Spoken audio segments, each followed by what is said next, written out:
There's 3 types of defense, which we're going to go over, and that's foot defenses, hand defenses, and trunk defenses, i.e. head movement. Let's start off with foot defenses. The most basic foot defense is simply stepping out of range like this. Now, we talked about how you can do that one of 2 ways. You can either take your back foot first and then your front foot, or you can do a little nick, skip, side step type thing where I bring my front foot in, take my back foot out. That's brought me out of range. Now he can't hit me. Another thing we need to add on to this though is if they step forward with another attack or a longer combination, then I'm going to either need to step further back or I'm going to need to take an angle. Because if I keep stepping back, I'll end up on the ropes and I've got nowhere else to go. So a good foot defense, which you can practice now, is just 2 steps back, whether we sidestep or do normal steps, and then just take a pivot, okay? You can pivot this way or you can pivot the other way. All right. From here, I've taken an angle, I've got myself out of range, taken an angle, and now much harder to be hit. Once I've taken that angle, then I can throw my attack because they'll likely have followed me. I've pivoted, and now I'm facing them, and they're facing that way, okay? Another simple defense we can do with our feet is just doing half steps. Half steps are where we just take one foot. So instead of taking both feet like this, I'm just going to take one foot. I could just take my back foot. Now you see my head has dropped back slightly. I've gone from here. I'm further out of range. The beautiful thing about this is I can push off my back foot and then throw more shots. So I can counter attack, get myself out of range, and then come back in with more punches. Can also do this going the other way. So I could take my front foot only, land a punch, and then come back out of range. Okay, so I can use these little half steps to get out of range or into range. I can also use it to go side to side. So I could step here and then I could throw off a punch. Sorry, I could throw a punch off at an angle, or I could step here as I throw a shot. To do the half steps effectively, all I'm doing is just take it. It's not much to it really, but I'm pushing off with my front foot. And as I do that, lifting up my back foot. And then as I get to here, my weight is still 60-40, but I can push off the ball of my back foot to get back in. Okay, so it's that weight transfer. Just comes back slightly, and then I'm pushing off here. A little bit of suspension in my back leg, in my grasshopper, and I'm coming back. Same, going forwards and backwards. Can push off, using the ball of my foot to do that. Okay. Now you want your feet to remain articulate. What I mean by that is nice, stable, on balance, small little steps, little adjustments. All right, so don't step really far out of range because then you're more likely to lose balance and you just come off to the sides of your feet. Just little steps like that. Those are what's the most effective because you want to make people miss by a small margin so that you're still in range to throw your punches. All right, if you take big steps or you bound out of range like this, then you lose all that ground. And you can't throw your shots. Same goes for coming forwards, which I was going to touch on as well. So you can also defend by stepping forwards. So you might step into a punch. But if you want to work on the inside, if you've got someone that's taller than you, it might be better for you to be on the inside. You'd be safer there because they can't get their shots tight enough. So nice high guard. I can step, dip, get into range. I can throw my punches in here. However, make sure that you don't just storm in. Okay, if you just come in super fast, you're going to be off balance. You can get caught with a shot which will like 10x its power because you'll be coming in quickly. You want to edge in when you go into range, so you can come behind the jab like this, or as I said, you can use head movement, sort of creep closer till you're in that safe spot. You can also step pivot, so I can take a wider angle. If I'm just going back like this, and then I just pivot, I might actually still be in range to get caught from this side or this side. So what I can do is add a little half step before it, taking my front foot further out of range, and then pushing off my back foot, coming round, and now I'm much further over here, meaning that I'm off at a better, bigger angle. Same goes for going this way, step my foot and then push off, come around, take a wider angle. Okay, put you in a safer position. Right, hand defenses. So let's just start with the basics. First of all, with hand defenses, you want to imagine that you mirror the side of which a punch is coming from with the hand that you're going to defend with. So if I'm fighting someone, well, it doesn't matter what stance they are, but if they throw a punch from this side, i.e. if they're orthodox, it would be a jab, then I'm going to use my rear hand to catch it. So it's not lead hand to lead hand, it's lead hand to rear or lead hand to rear. So if they throw a jab, I'm going to catch it with my backhand. All right. If they throw a cross, I'm going to parry it with my lead hand. Reason being is because they're just on the same lanes. So you've got a center line and you've got 2 lanes either side. This hand takes care of this lane. This hand takes care of this lane. So any punches coming down here, it's with this hand. Anyone coming down here is with this hand. What happens if I mix up these lanes and I try to defend a jab with this hand? I'm leaving myself wide open for their right hand coming this side. Okay, so we want to try to keep our hands defending the right sides. So we've got a catch and we've got a parry. A catch is where I'm just bringing my hand in front of my face and offering a tiny bit of resistance. The reason why we catch a jab is because it doesn't have a great deal of force because it's not coming off the body. So we can just stop the jab pretty easily by just turning our hand and putting a little bit of resistance behind it. Doing that is just going to offset it, take the power out of it. I mean, it's not going to land on your chin. So just putting it in front of your hand, in front of your face like that. Just catching it like so. Then you've got the parry. The parry, I could parry a jab, or more than likely I'm going to parry a cross. It's going to carry a lot more force with it.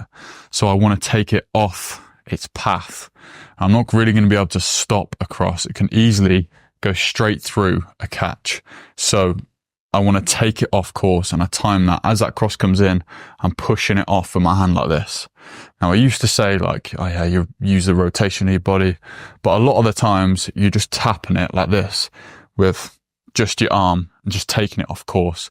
If it goes over here and you push it down, imagine they've thrown a cross and you've taken it off course like that, they're going to be quite vulnerable. They're going to be off balance. They're going to be overreaching, and that's where you can counter them.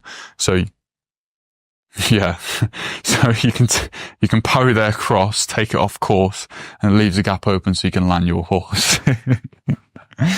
Fuck's sake, right. So that's the catch and the parry. You can also do a full block, and that's where you take your guard and you just bring it up here like you're looking through some binoculars like that, using the first finger, the side of your first finger, to trace your eyebrows, and it should create a little window through your gloves like that. You can see there those straight shots coming down the middle, and you can just bring them in slightly to catch the blow, and that will stop punches getting through. It's a very solid guard, and it's much harder to penetrate going forwards. But if you can go around the sides, you've got to be careful of that. You can help block the sides a little bit by using the thumb of your glove on the side of your temple. So now you're blocking your temple and you're also blocking from the front, but you can still get round by your chin and round by the back of your ear. So be careful using this guard. This is only for straight shots. You can block either side of your head. So from my guard here, I can bring up each hand just to cover my temple like this. So if I see a hook to the head's coming, I'm just going to bring it up like that. As I do this, take my chin slightly away. So I rotate my head away from it like that. That just means not only does it soften the blow, but it means if it does somehow get through, I'm not going to get chinned. Same going this side. Just taking my head slightly off it.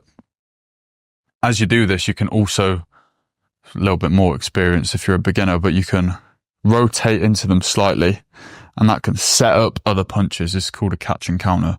So I can rotate here, catch a shot, and then I counter with the same hand. That's a general rule of thumb for that. But that's how you block either side, block the middle, catch and parry. And we just got to defend our body. So defending straight shots to the body, all we're doing is just bringing the elbows in like this and catching it. As they throw, we're just timing it and catching it forward like this. And then, obviously, those shots coming around the sides, we're just bending our body ever so slightly so that elbows come into the sides of the body like that. And we're just catching the punches like this, okay? So a little bit of bend in the body just to take the blow out of those punches. Try not to bring your arm down because someone could feint down and then come high. Okay, so try and keep your fingers on your temples like this, and then just use the body to shorten that distance between your head and your hip so that you can cover with your forearm. The next form of defense is moving your head, i.e. trunk defenses. And the reason why they're called trunk defenses, because you're not just moving your head like this. Right? If you do that, you're going to get knocked out. You need to use your body to move your head.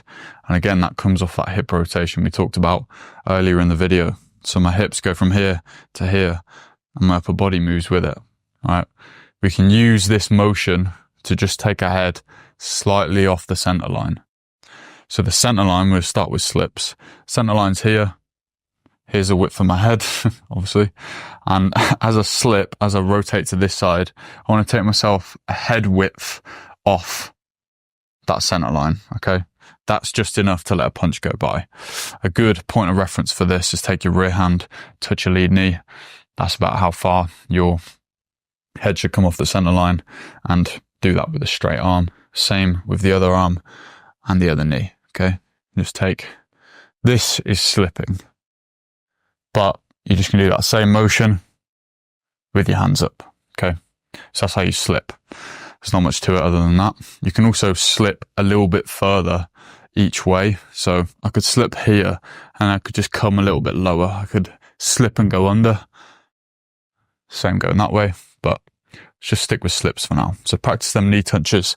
Once you got this motion going, maintaining that stability, then just get your hands up like this, elbows in still.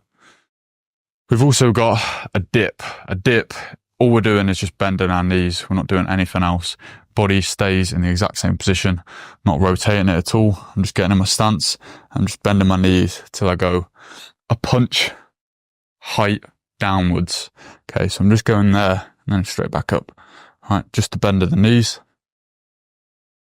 Maintaining my stance, shape, weight distribution as I do this. The next one is a roll. There's a few variations of this, but I'll just go over the main one, which is using that rotation of your body again. So I want you to imagine that you got a pen stuck out the end of your nose, and you've got an imaginary whiteboard in front of you, and you're just drawing a circle with that pen. So start here. As I'm going, starting the circle, I'm basically going to slip, so you can use that as a point of reference. There's the start of the circle. From here, I'm going to draw the bottom of the circle by rotating my hips.